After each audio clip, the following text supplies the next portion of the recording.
Kama vile baba wahurumiavyo watoto wake, hivyo ndivyo Bwana anavyowahurumia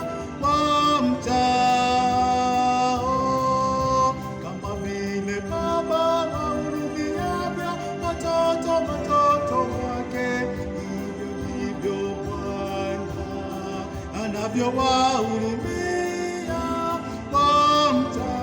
wamchao. Kama mashariki ilivyo mbali na magharibi, ndivyo Bwana alivyoweka dhambi zetu mbali nasi. Ndivyo Bwana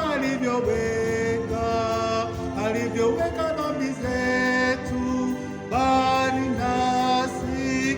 Kama mashariki ilivyo mbali na magharibi, ndivyo Bwana alivyoweka dhambi zetu mbali nasi. Ndivyo Bwana alivyoweka dhambi zetu